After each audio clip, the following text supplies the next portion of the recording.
Welcome to the Private Practice Elevation Podcast. Unlike other shows about marketing and growing a private practice, only the Private Practice Elevation Podcast takes you into the peaks and valleys of successful practice owners to give you the lessons they learned and the proven strategies that you can apply to your own private practice, helping you reach the next level in your business. I'm your host, Daniel Fava. Have you ever felt like grad school taught you everything about being a great therapist, but almost nothing about how to actually run a business? You're not alone, and today's guest gets it. Dr. Charmain Jackman is a licensed psychologist, the founder of InnoPsych, and the author of The Black Therapist Guide to Private Practice and Entrepreneurship. She walked the same path a lot of you are walking now, and learned the hard way that building a practice takes a different mindset than doing the clinical work. In this episode, we get into the shifts that actually move the needle, how to rewrite your money story, push past the fear of failure, and stop waiting for everything to be perfect before you put yourself out there. But first, let's learn about our sponsors. A year from today, what would your dream private practice look like? Would you spend less time chasing claims or only working with clients who value your skill set? What if you had more time for yourself? Alma empowers you to confidently accept insurance backed by an all-in-one EHR that simplifies scheduling, documentation, and day-to-day practice operations. Your dream practice is closer than you think. To learn more about Alma and receive 2 free months, visit helloalma.com/elevation. All right, well, welcome back to another episode of the Private Practice Elevation Podcast. Excited to be jumping back in with another episode here. It's been a really kind of a fun week around here. Well, fun and challenging, I guess. Not challenging in a bad way. I shouldn't say really challenging. Well, my wife went to New York to spend some time with some of her good friends, and so I had an extended weekend with my 2 boys. So challenging in the sense that, you know, sometimes when we do those sorts of things, it's you got to keep up with them. You know, you don't have your partner to kind of lean on to do zone defense with all the different questions, demands. What are we doing? And all that. So yeah, I spent some time just kind of planning for the weekend to do some fun stuff and some contingencies in case it rained, stuff like that.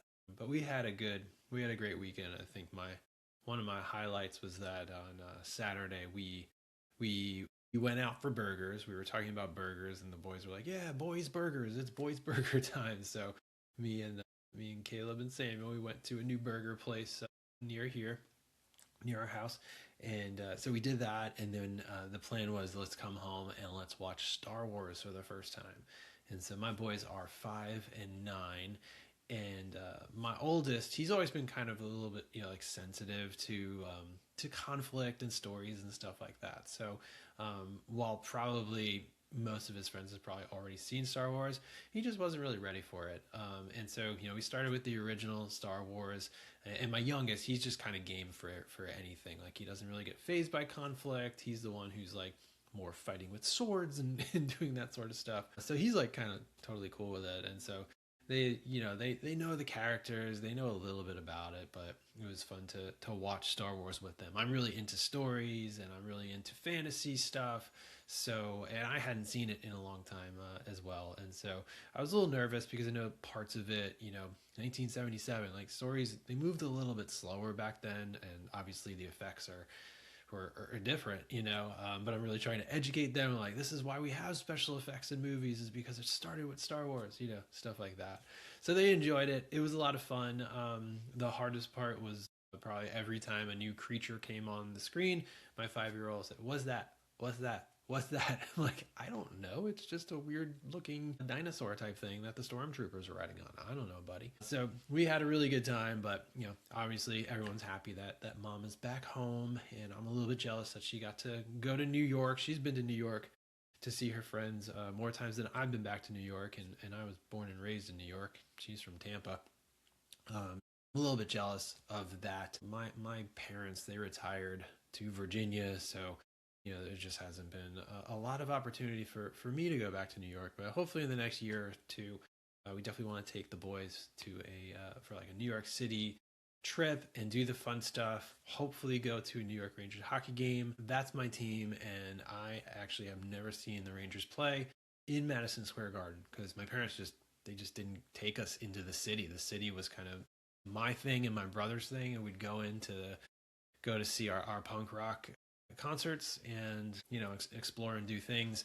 So me and my brother, and we were in high school, we learned high school and college, we learned the city better than my parents did. So yeah, so that's kind of a bucket list thing. Let's go see the New York Rangers play in Madison Square Garden. So let's jump into today's episode. And so today we're talking with Dr. Charmain Jackman, who is an award-winning psychologist, TEDx speaker, and the founder of InnoPsych, a platform connecting people with therapists of color and championing mental health in the workplace. She's been featured in the New York Times, NPR, Forbes, and on CNN, and brings over 2 decades of experience in mental health to today's conversation. This is a great conversation. I'm always excited to talk about mindset in business, ownership, and running a business, tackling your fear. We talk a lot about like the mindset shifts around money, which is a constant thing. I know for myself that I'm constantly having to challenge my poverty mindsets, or things that I'm afraid of, especially when it comes to money. So great conversation. Excited for you to listen in. And so here's my conversation with Dr. Charmain Jackman. Well, hello and welcome to the podcast, Dr. Charmain. How are you doing today? I am doing wonderful. Wonderful. Thanks for having me on today. Yeah, absolutely. I'm excited to learn and hear from you and hear your message. And we'll be talking about entrepreneurship and mindset and all those good things. I love talking about mindset because for myself as an entrepreneur, not a therapist, as we just spoke about before we hit record here, but still a business owner. And there's just so much that is about mindset when it comes to operating, running a business, being emotionally intelligent and aware and all those things. So I'm excited to talk about that with you. But, before we jump into that, I always love to hear folks' stories. So why don't you let us know a little bit more about yourself, what you do, and take us on a little journey. Where did you start and how did you kind of end up doing what you do today in supporting therapists? Absolutely. So I love sharing this part of my story. I'll take you back to my childhood, but we won't stay there too long. Great. That's fine. That's great. So I grew up in Barbados, and from early on, I knew that I wanted to be a psychologist. And I knew I wanted to have a private practice. And how this idea was planted, I used to watch this show, which probably going to date myself with some of your audience members, but it was a show called The Bob Newhart Show. I don't know if you're familiar with that, Daniel, but it was this quirky, It was Bob Newhart he was a psychologist, and he and his wife owned this bed and breakfast in Maine. And so I had no idea, the landscape or whatever, but I was like, I knew I wanted to do that. And so I was able to fulfill my dream and come to the US to study. And I remember very vividly leaving grad school with the thought that I could no longer run a practice and that it was going to be too hard for me. And fast forward a couple years, I met with a couple early career psychologists, and they had their practices up and running. And I was like, wait, how did you do that? And as I reflected, I realized that the journey of grad school had prepared me very well to be a clinician, but had given me zero knowledge about how to run a business, how to own a private practice. And that was kind of the aha moment for me. It was like, oh, okay, it's not like I can't do it. I just wasn't taught how to do it. Right. So I think that moment, it was a watershed moment for me. We were part of a group, so I actually asked my peers a lot of questions, and we ended up running a program for other early career psychologists, and it was one of our most attended events. And I was like, oh, there are other people like me, right, who want, we're starving for this knowledge of how to start a private practice. So that has really started this journey of really helping therapists understand what it takes. It has done courses for therapists. I have now written a book, for therapists around how to start your private practice, because I just don't want people to be left out or to think that they can't do it. But it's really to understand that you're not prepared how to do it. Right. Yeah, well, let's kind of stay here for just a little bit. Like, I'm still curious to hear a little bit more Sure. about, what types of things or resources did you need to, figure out or gather when you kind of had that shift to like, oh, I can do this, but I just I need to learn a little bit more how to do this. Like, what were some of those things that you tapped into? I mean, you mentioned like there's other folks, and it sounds like you built kind of a community around yourself. But tell Yeah. us more about that.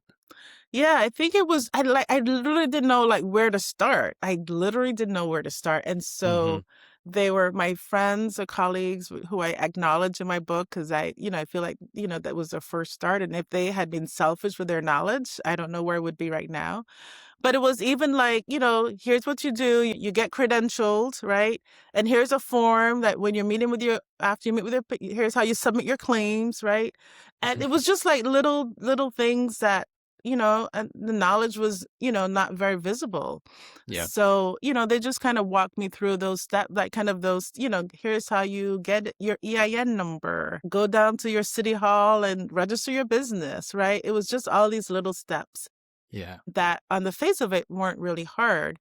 But again, I remember a couple of my professors they had like part-time private practices and they're like, oh, it's, you know, private practice is not going to be the same now with Medicare. It were all these like gloom and doom messages Yeah. and nothing practical. Right. Yeah. So, I mean, it's so amazing. And I feel like I have, a similar sort of experience in that, like, it seems, it seems so hard, especially because of the unknown aspects, and Hmm. then there's, those little things that you just mentioned that you can do in your journey to establishing a private practice. Hmm. And sometimes it just takes hearing from others like, oh, this is what I did. I just went and Hmm. got my tax number, like, okay, Hmm. that's Hmm. one step, check that box, Right. Open a bank and so, account. Right. right. And sometimes you just need to just sit with somebody, grab some coffee and Hmm. like, here, tell me a little bit more about like how you did it. And Yeah. I think like one thing that's just so beautiful in the age that we live in is that there's so many folks that are willing to share that information and, create these communities and support one another. So, I mean, it's super helpful to get into community with others to hear their stories and how they did it. And I think that's a huge part, not only when you are looking to start, but as you continue your business, right? I Right. think, particularly for therapists, many of us are either solo practitioners. And so you're trying to figure out a lot of things. The Yeah. entrepreneurship journey is not a straight line from 0 to 100, right? There are Not at lots all. of like bumps and Yeah. emotional things you have to Right. navigate. Yeah. So I've found it's really important to be in community with other people. Yeah. Because some Absolutely. of the things you don't know, you think well, it's just me. And Hmm. then you talk to other people, you're like, oh, this is something everybody has dealt with and they've had to figure it out. Right. So Right. yeah. Yeah. And I know that we talked about how we're going to dive into a little bit more about like mindset. So let's kind of get a little bit more into that and kind of stay in this place of establishing your private practice. Like, I'm curious to hear like what were some of the mindset shifts that you needed to make when you started building your private practice and realizing, oh, I can do this. Yeah, for sure. And if you don't mind, I take a step back. I want just Sure. to kind of locate like where I am now. So I Yeah. started with a part-time private practice in 2005, and I did that along with a 9 to 5 for many years. I trained as a forensic psychologist, so I did some therapy work, but I also did evaluations. And in 2021, I actually before that I was doing courses for therapists on how to start their businesses. And then in 2021, I made the decision and took the leap to go from part-time entrepreneur to full-time entrepreneur. And that has been a wonderful journey. Like I said, lots of ups and downs in that Mm-hmm. moment. But it has really allowed me to understand business in a different way. I think when you're running a part-time private practice, when it's simply supplemental income, you look Yeah. at it very differently when you're full-time, right? Because Mm-hmm. I have to support my family through my income, right? So Yeah. it takes on a whole other level of responsibility. So as you think about mindset, when I started my business, I didn't think about my revenue. I didn't think about anything really. It was just, I'm just doing this thing on the side. Yeah. Now, as a full-time entrepreneur, I'm very acute, very aware of my money story and my money scripts. I understand that I have to understand how my money works, right? Mm-hmm. So I've had to shifted my mindset around reading my financial statements. A lot of the fears, right? There are a lot of fears that can come with starting a private practice or starting, Yeah. going out full time. And so I've had to like really tap into my own story of survival and thriving Mm-hmm. that help remind me like you can do hard things, right? So Yeah. I constantly am exposing myself to challenge.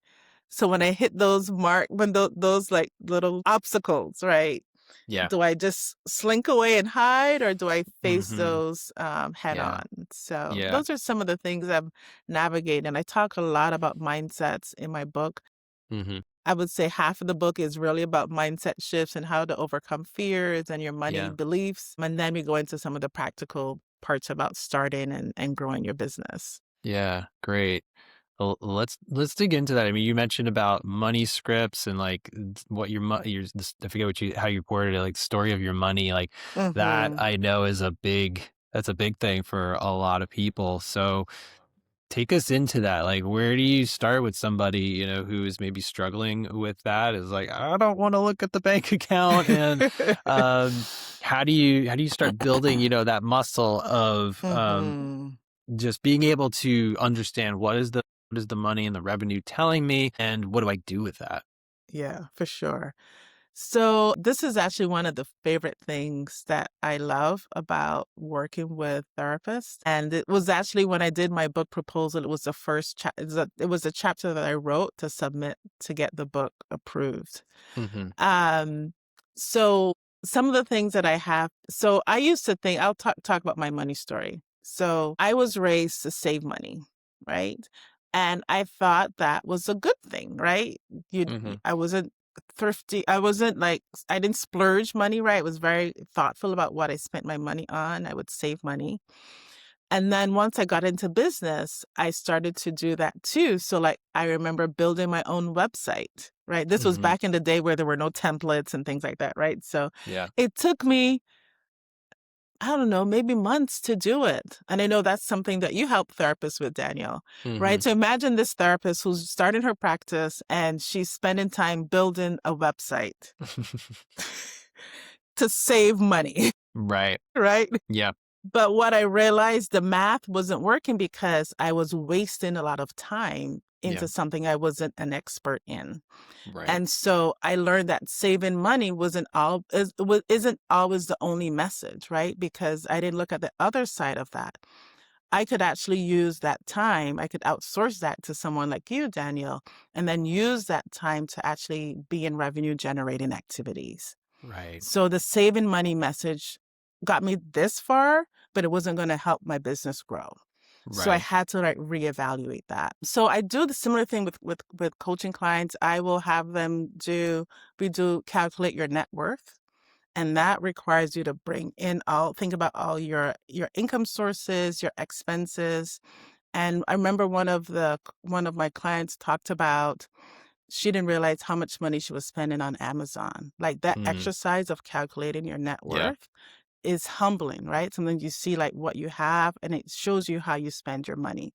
But Yeah. it's a first exercise to just be able to calculate like what it costs you to operate, right? What do you cost in your business? I tell people if your business doesn't pay your salary, it's not a business, it's a hobby, right? So Yeah. if you can't Right. make money, if you can't pay yourself from your business, then it's not really a business. And so people will think they're making money, particularly like you, particularly as I mentioned when I started out, I had a 9 to 5. So I wasn't paying myself from my business, right? So is it generating enough revenue to pay you? And if it's not in the moment, what is the path for it to do that? Yeah. Otherwise, if it can't pay you, then what are you doing, right? So Right. those are questions and answers that looking at your money scripts and your money story will help you evaluate. Right. And I think one of the things that is great about numbers is that they're they tell a story and they tell the truth as well. And it's the same thing as the revenue streams and income, as in my world, the numbers like your website traffic or engagement on a website. Mm-hmm. Like it's can sometimes be difficult to dive into some of these numbers, Mm-hmm. but they tell you what's going on now. And then, like you said, they help you kind of, create a plan for the future. Yeah. If you realize you're not paying yourself, so, well, do I need to raise my rates? Or Mm-hmm. where is Exactly. money going? Maybe I'm spending too much on Amazon or something like that. And I Mm-hmm. just recently did the exercise of going through every subscription, every app that we use, all that stuff, which I hadn't done in a while. Mm-hmm. And it was a good realization. And there were a few things I was like, you know what, we can survive without this. We don't need this. And that creates Yeah. more profit and more savings in the business. And that stuff excites me. I kind of geek out on that stuff. Yeah, no, I was actually talking about that yesterday with a group of students, and like there's so many software products right now. You can, Yeah. if you're not careful, Yeah. you can be spending a lot of money that you don't need. Right. And I Right. love the exercise of assessing: is this actually working for me? Am I using it? Yeah. I definitely have done that. I need to go through and do that again for this quarter. Hmm. Because I know there are a couple of things like, oh, I think I need to cancel that. I'm Yeah. not using it like the way that I want to. Yeah. And it's good for me, I try to do that at least twice a year to kind of go through Mm-hmm. things. And sometimes you sign up for something, it's a little bit of a trial and error, and I'm going to see how I'm going to use this in my business, and so it might make sense. And then Right. you can kind of reevaluate, like, no, we're actually not using that. Right. Or we could switch over to the yearly subscription and save Mm-hmm. 2 months Save worth some of, money. Right. Right. the revenue there. So, but what are some of like when it comes to mindset, I mean, we started talking about money a little bit. Like, what are some Mm-hmm. of the blocks that you see therapists run into when it comes to mindset, that you're Mm-hmm. seeing in the clients that you're coaching through? Mm-hmm. Yeah. I think the first piece is the one about just starting, right? There's a lot of fear around starting, and some of that is connected to having to like pay yourself, right? Not having that guaranteed paycheck. So Mm, I think there are people who are also coming out of debt, or they have a pretty high student debt. So they're really worried about, how am I going to make this work? yeah. So that's a big piece. I think that's a legit one, right? But I tell people, don't get Yeah. stuck in the fear piece. Yeah. The other piece that I see people struggle with is the growth. So think about what are other aspects of your services that you can offer.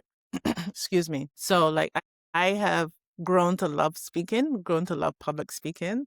And I know I've heard talk to therapists like, no, no, I don't do that. Right. And Hmm. so I tell people there's such a value in sharing your thought leadership. It's actually a revenue, like a part of your marketing strategy, right? So Hmm. get out there, share expertise, bring that back into your business. I think some of the fears that I have had people name is like, feeling like they're going to fail, right? Like even before they start the business, there's this fear of Yeah. failure Hmm. that really gets people stuck. Yeah. Being willing to try things, like wanting everything to be perfect. Like, they spend the procrastination is like, well, I need to get all this done before I can start. Right? I'm Yeah. like, you need maybe these two things to get started, but all the other things can follow. Yeah. So this idea that they have to have everything figured out before they can get Yeah. started.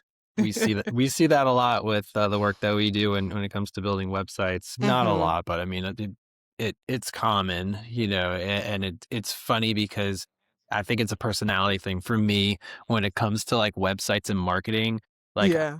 I love that we can pivot and we can change our website even after it's live, and sometimes we Right. we will have clients that are like, it's got to be like this, and we just can't like nail it down particular and wanting it to be a Mm-hmm. certain way. Mm-hmm. And, I've always felt that it's better to be out there in the world so that people can find you and start, uh, getting indexed with Google rather than on a staging server somewhere because you won't hit launch, like we could Right. always change it. We could always change it Yes. later. We can always continue to improve upon it. And so, yeah, I like that message of just like, it's what's sort of non-negotiables of moving forward? Like, what's a small step you can take right now in your marketing, in overcoming your fear and putting yourself forward? And that's Mm-hmm. kind of for me, that's like the entrepreneurial journey is there's shifts in seasons, there's changes, but like what are the really important things or even small things I can do right now to keep moving forward?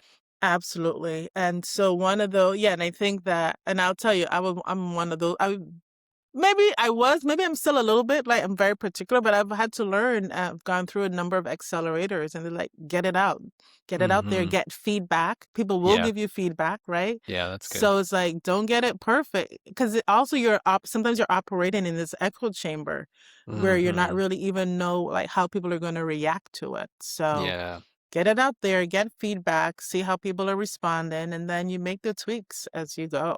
Right, right. Again, back to that, like having community around you and people that Mm-hmm. you can bounce ideas off of, and yeah, just get it started. That's one thing I've really enjoyed, like being able to, if I have an idea of a way I want to serve folks, to be Mm-hmm. able to reach out and say, hey, we're thinking about starting this new thing, and hopefully Mm-hmm. getting some volunteers and people that can test a course or something like Yes, that. And yes, it's really it's yes. so helpful to get that feedback, because you could have a great idea and then realize, oh, it actually doesn't resonate, or it's got to look a lot different than what is just in my brain in Right, my right. home office here.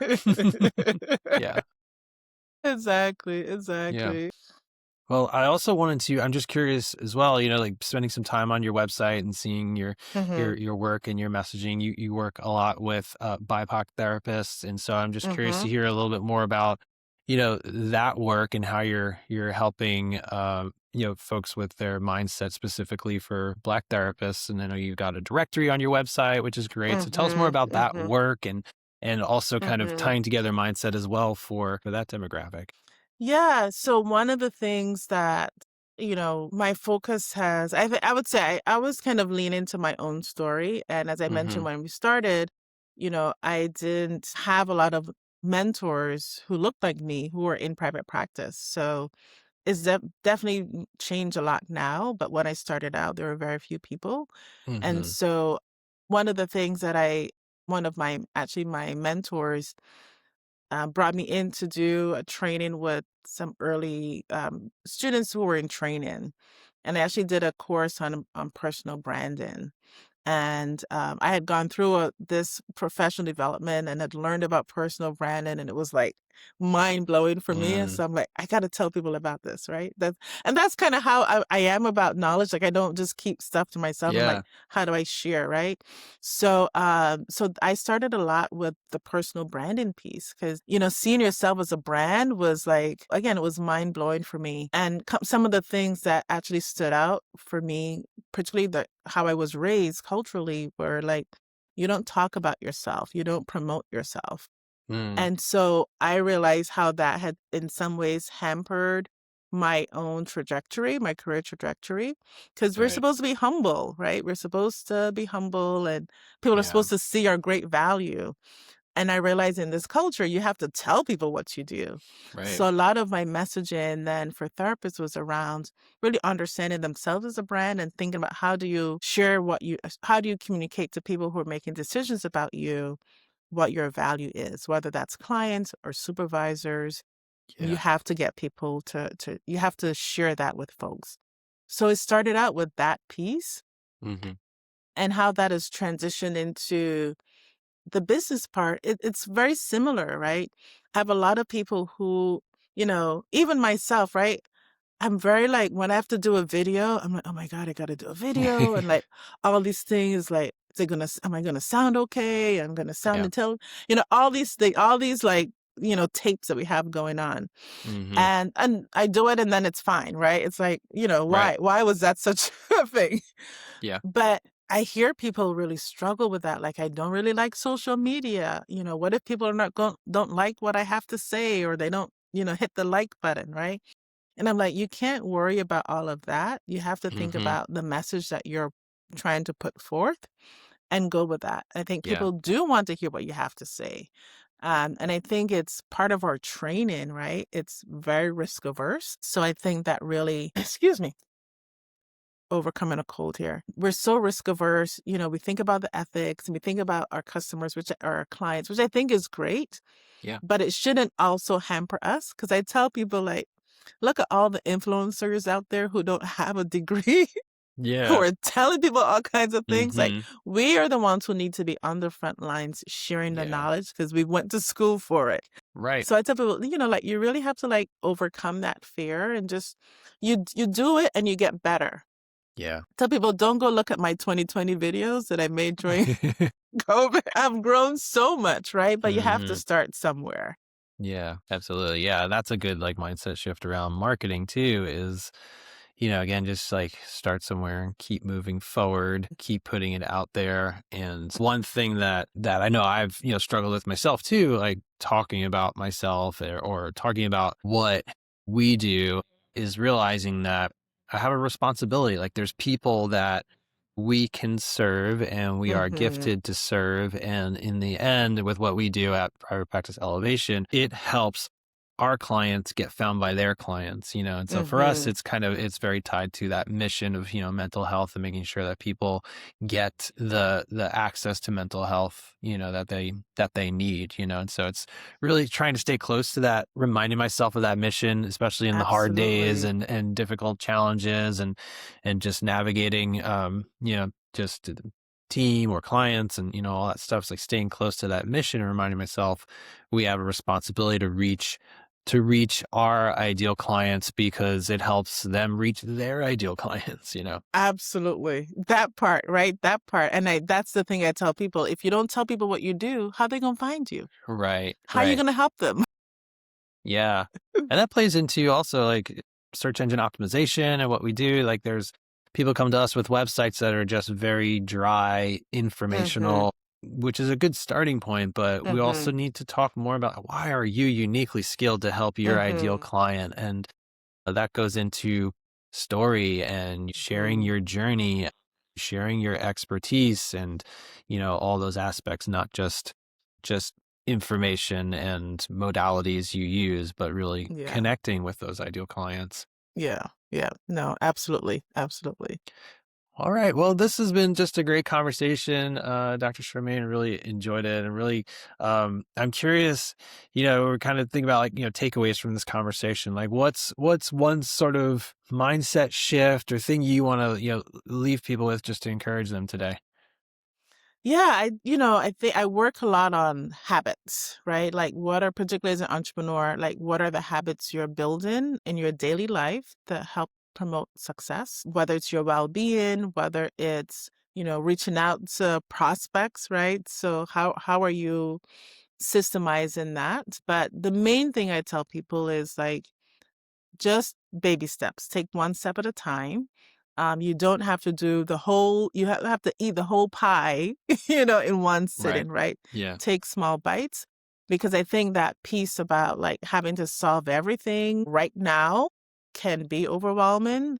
And so as you're able to break that down into monthly, weekly, and daily goals, that will really help you, set on a path that will help you succeed. Awesome. So, yeah. That's great. Awesome. Well, why don't you tell folks where people can interact with you, where people can find you, learn more about you, what you're doing, and your book? Absolutely. So, again, the book is The Black Therapist's Guide to Private Practice and Entrepreneurship. It is centered around BIPOC experiences and getting started in business. My company is called InnoPsych, INNOPSYCH.com. So you can find us there on Instagram, Facebook, and I am pretty active on LinkedIn as well. So under Dr. Charmain Jackman. So please reach out. I think we have a few gifts for you. So we have a 20% off and free shipping for the book if you go through the publisher. And it comes with a excerpt of the first chapter. So if you want to take a look and see what I'm about, definitely that's shared with you, Daniel. Great. Yeah. Well, we'll get all that stuff in the show notes for this episode. So folks that are listening, definitely go check that out on the privatepracticeelevation.com website. And thank you, Dr. Charmaine, for your time. And just also want to remind folks, hey, if you need help with your online marketing, your online presence, your website, search engine optimization, definitely hit us up at privatepracticeelevation.com/kickoff, where you can book a free 15-minute call, and appreciate you all listening. I'd like to thank Alma for sponsoring this episode of the Private Practice Elevation Podcast. A year from today, what would your dream private practice look like? Would you spend less time chasing claims, or only working with clients who value your skill set? What if you had a network to reach out to for questions or free continuing education? What if you had more time for yourself? Alma empowers you to confidently accept insurance backed by an all-in-one EHR that simplifies scheduling, documentation, and day-to-day practice operations. With a network of engaged providers and free CE resources, Alma makes it easy for you to build the practice of your dreams on your terms. Alma believes that when therapists get the support they need, mental health care gets better for everyone. Learn more about Alma at helloalma.com/elevation. Your dream practice is closer than you think. Get started now and receive 2 free months at helloalma.com/elevation.